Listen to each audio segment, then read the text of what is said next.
आंखों पर ये उंगली रख करके सिर्फ ये बोलो दो, सिर्फ ये बोलने से आंख से हाथ हटाया, आंखें खोलते ही आएगा फोन, आंखें खोलते ही होगी बात, आंखें बंद करके सिर्फ ये शब्द बोलना है। जानिए पूरा विश्लेषण।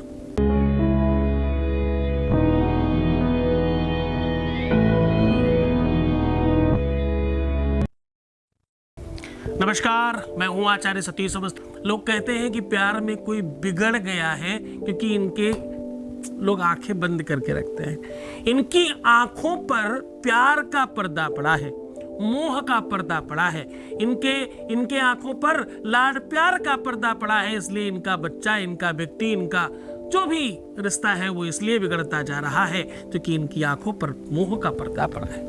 आज हम वही पर्दे की बात कर रहे हैं। आज हम बात कर रहे हैं आपके निजी प्यार की। आज हम कह रहे हैं कि आंख पर ये उंगली रख करके सिर्फ ये शब्द बोल दो, आंख खोलते ही आएगा उनका फोन, आंख खोलते ही मिलेगा प्यार। क्यों? क्योंकि आज हम माया संदर्भ पर बात कर रहे हैं। आज हम बात कर रहे हैं भगवान की एक अद्भुत माया है।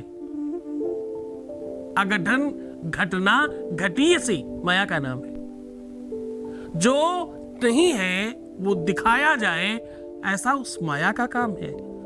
अगर तुम्हारा प्रेम सच्चा है, अगर तुम्हारा प्यार सच्चा है तो हर हाल में तुम्हें मिलना चाहिए।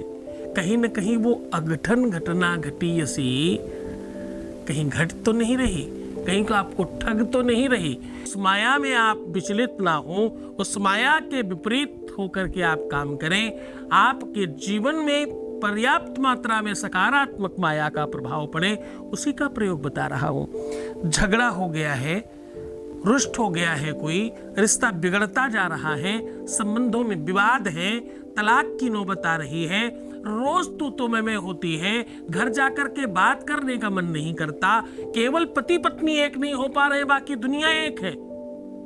वैसे भी भाई कहावत है, अपना बच्चा, दूसरे का पार्टनर सबको अच्छा लगता है।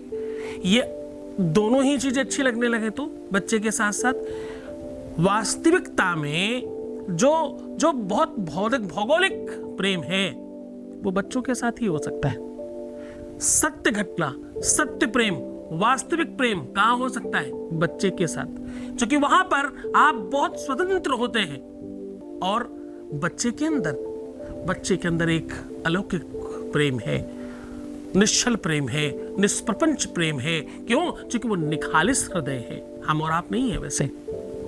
और दिक्कत कब आती है? जब हम निखालिस हृदय नहीं होते, ईगो में पड़ते हैं। हमें ऐसा ही चाहिए और ऐसा ही होना चाहिए, इनको ऐसा ही बोलना चाहिए, ऐसा ही करना चाहिए।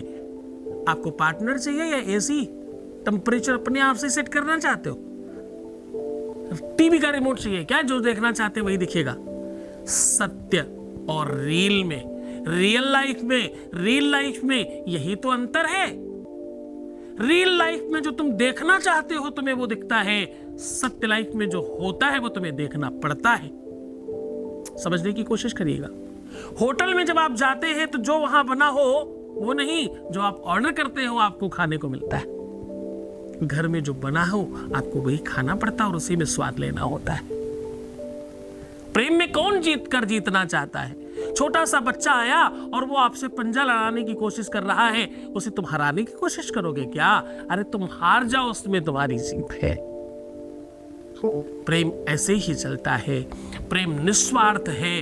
प्रेम में किसी भी प्रकार की कोई आवश्यकता, एक्सपेक्टेशंस नहीं होती, वही तो प्रेम है। एक बड़े संत हुए और वो वृंदावन में खड़े होकर के भगवान की मूर्ति के सामने क्या कहते हैं पता है?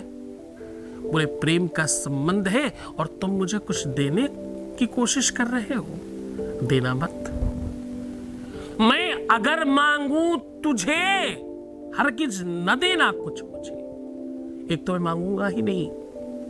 ध्यान से सुनना, क्या कह रहे? एक तो मैं मांगूंगा ही नहीं, और अगर मैं किसी भी वजह से, किसी भी दबाव में, परिस्थितियों के वशीभूत होकर के मैं मांग बैठूं तो तुम देना मत।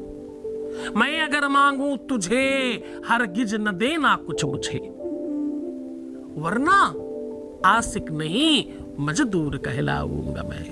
कौन मजदूर कहलाना चाहता है प्रेम में? किसी ने किसी को कोई 2 पैसे दिए, उसने उस 2 पैसे का काम कर दिया, ये प्रेम थोड़ी है, ये तो आदान प्रदान है। देना और लेना हुआ। दुकानदार को 50 रुपए दिए, दुकानदार ने 50 रुपए की सामग्री दे दी, इसमें क्या हक का है प्रेम? ये तो व्यापार है, प्यार नहीं है। ददाति प्रतिगृह्णाति नानिथे सा प्रसीदति। प्रेम में देना लेना, एक्सपेक्टेशन, क्या मिलेगा, क्या होगा, ऐसा नहीं हो जाए, कहीं ऐसा नहीं हो जाए, कहीं सब कुछ खराब नहीं हो जाए, ये सब तुम्हारे मन की परिस्थितियां हैं। ये कौन कर रहा है? ये तुम कर रहे हो। कहीं ऐसा हो ना जाए, किसने सोचा? तुमने सोचा। होगा कि नहीं होगा ये तुम्हें मालूम नहीं है, फिर भी तुम भविष्यवक्ता बन रहे हो और तुम वो कोशिश कर रहे हो जो तुम्हें करनी ही नहीं चाहिए थी, पर तुम लगे पड़े हो। और तुम तब तक लगे रहोगे जब तक अपना सत्यानाश नहीं कर लेते।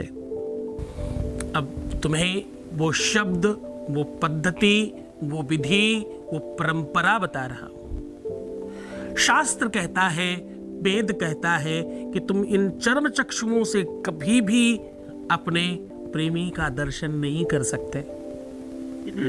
कभी भी तुम भगवान के दर्शन नहीं कर सकते।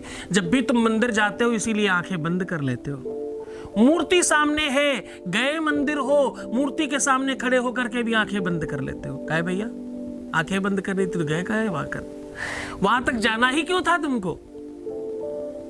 क्योंकि ये चर्म चक्षु बाधा है आपके दर्शन में। हाँ, तुम उस सीधा उपाय को समझ लो जिससे तुम्हारा प्रेम, जिससे तुम्हारा अपना पार्टनर तुम्हारा हो जाए।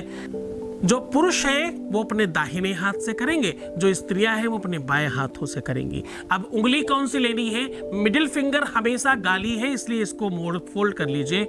आपको इन दोनों उंगलियों को लेना है, फर्स्ट फिंगर और रिंग फिंगर, और इन दोनों को आंखों के पास रख देना है। अब देखो होगा ये कि एक उंगली आपके ऊपर की पुतली पर होगी और एक उंगली नीचे की पुतली पर होगी। ये ऑटोमेटिक हो गया, आपको कुछ नहीं करना पड़ा, आपको सिर्फ सेट करना पड़ेगा। और आंखें भी ये उंगलियां बंद नहीं कर रही, आप चाहें तो खोल सकते हैं, पर आपको बंद करना पड़ेगा। प्रयास करके बंद करिए। बस इन दोनों उंगलियों को या तो लेफ्ट हैंड या तो राइट हैंड एक ही हाथ रखना है, और अब मैं जो कहने जा रहा हूं उस शब्द का उच्चारण करना है। ओम ऋणस्वामी ऋणस्वामी। ऋण समझते हो ना, उसके आगे स्वामी लगा देना है। ऋणस्वामी कहते हैं, ये पर्यायवाची है, ये पर्याय है उस वेदांत सूत्र का जिससे सिर्फ और सिर्फ प्रेम मिलता है। जितना ज्यादा बोलेंगे उतनी ज्यादा संभावनाएं बढ़ जाएंगी। कंप्लीट करते ही प्रायः ऐसा देखा गया है लोगों को बेनिफिट होता है, पर नहीं हो तो 2, 4, 6 दिन 10 दिन भी इस उपाय को किया जा सकता है, निरंतर भी इस उपाय को किया जा सकता है। पूरी मन से, पूरी श्रद्धा, पूरे विश्वास के साथ करेंगे तो आप इसमें डेफिनेटली फायदा पा पाएंगे और आप संपन्न होंगे। ओम नमः शिवाय।